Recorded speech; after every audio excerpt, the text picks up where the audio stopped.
Hi everyone, I'm Callie Kim. Everyone wants to grow beautiful, fresh, tasty lettuce. It's a staple vegetable in most households. I absolutely love it and have it with almost every meal. Look at this gorgeous lettuce. It's colorful, tasty, it's good for you, it's organic, and I know exactly what I grew it in and where it comes from. Today I'm going to share with you my secrets for growing perfect lettuce every single time, so you can have lots of this beautiful vegetable in your garden too. Let's jump in. First, plant lettuce in the right temperature. Lettuce is a very easy beginner crop and very simple to grow if you plant it in temperatures that are under 75 degrees. Now I want you to think, when have you been planting your lettuce?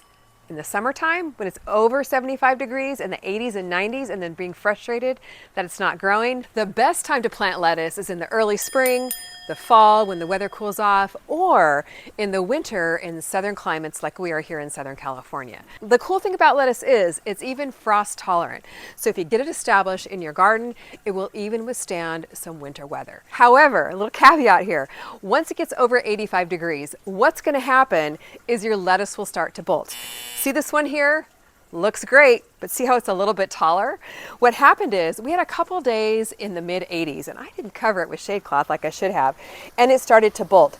So it shoots up this tall, thick stalk in the middle, and then what happens is the flavor changes, it becomes bitter, and it's not near as good as these beautiful leaves that are much smaller and haven't bolted yet. So yeah, I blew that one. The secret to growing lettuce in the heat, up to about 80 degrees that is to use shade cloth. So you can clip a piece of shade cloth to the corner of my garden bed here, and then just simply drape it over my lettuce to shield it from the heat. It literally keeps it about 10 to 15 degrees cooler under the shade cloth, which would have saved my lettuce from bolting. I'd have a little bit of extra here to eat. My next secret is to plant different varieties of lettuce. When you have this same old, your salads get really boring. I love to plant different colors, varieties, and textures. Here I have a gorgeous oak leaf lettuce with beautiful frilly leaves. I've got some gorgeous prize head in here, which is super colorful. Marvel of Four Seasons. Wow, my salads are so beautiful, and I know you're gonna love it too. But not only does it make your salads more interesting, but you can plant more heat tolerant varieties that will survive in temperatures over 80 degrees. One of my favorites are the romaine lettuces. They're a little bit more heat tolerant than most varieties. We've got a gorgeous Paris cause here. I mean, this is absolutely beautiful, and it's real nice and firm and holds up beautifully to salads. And also the red romaine, which is down in my other raised bed, has just gorgeous, beautiful red leaves, and it's so tasty and so crunchy.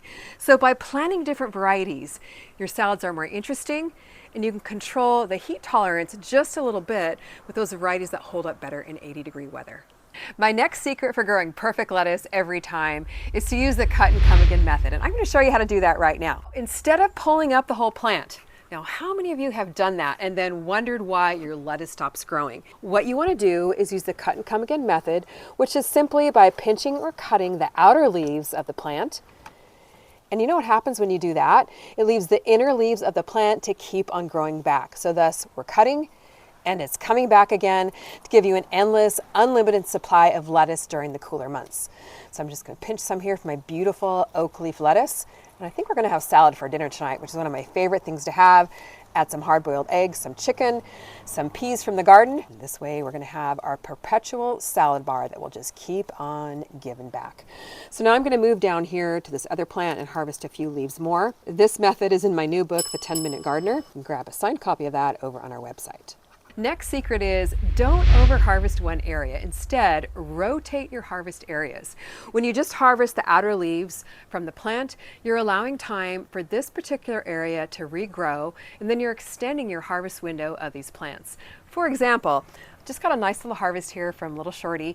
What I'm going to do now for additional lettuce is move over to my container over here where I've got some beautiful romaine lettuce. Not only does that add variety to my salads, but it allows time for the oak leaf and Little Shorty to regrow. And in a couple of weeks, I can go back and harvest that area again. Harvest a few and then move on to another area. And over here, I'm going to harvest some beautiful red romaine. So I have a new color in my salad and a different spot to harvest from. Now you can keep track of where you harvest in our brand new CALIKIM garden planner. You can write it down in your garden journal. So you can keep track of where you harvest from week to week, and you don't over harvest one area. We just harvested this beautiful basket of organic lettuce right from our own garden grocery store. Now, if you and I would would purchase this at the market, it would cost us about $4 to $5 a bag, $20 a month, or $250 a year. Let me say that again, $250 a year.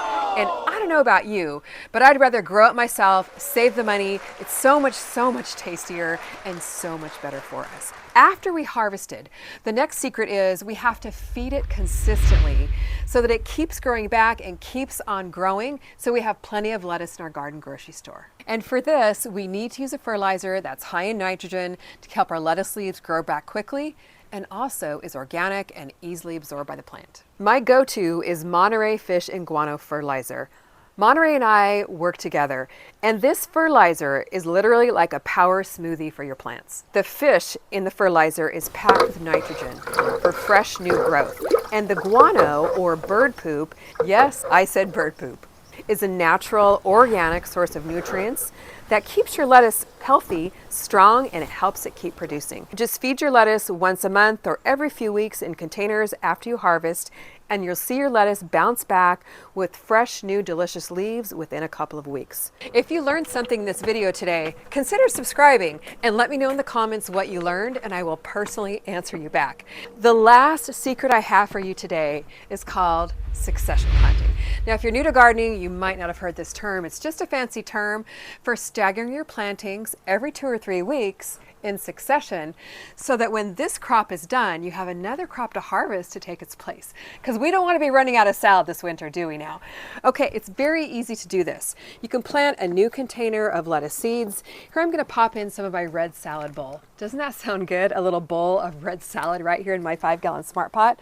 This is from my lettuce seed collection, which, by the way, is 50% off for my year-end sale just until December 31st.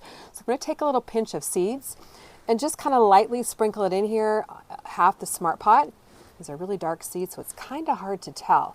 Now, lettuce is one of the easiest vegetables you can plant. You can direct seed it in your garden as long as the temperatures are cool. I'm just going to kind of press the seeds down here, or if you have problems with birds, you can very lightly, because the seeds are tiny, sprinkle over the seeds with soil just to help the birds from picking out the seeds. So I've got half planted with my seeds. I'm going to plant the other half of my Smart Pot here with some transplants that I actually started from seed indoors about 4 to 6 weeks ago. Move them outside, they've been hardening off, and now they're ready to pop here into my Smart Pot. This is my gorgeous prize head, again from my lettuce seed collection. I like to use a little spoon here to pop the transplant out of the seedling 6-pack.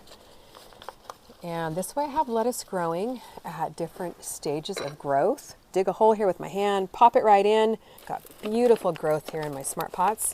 Pulling another one out. Oh, this just looks so pretty. Even Mac likes it, I think. Right, Mac?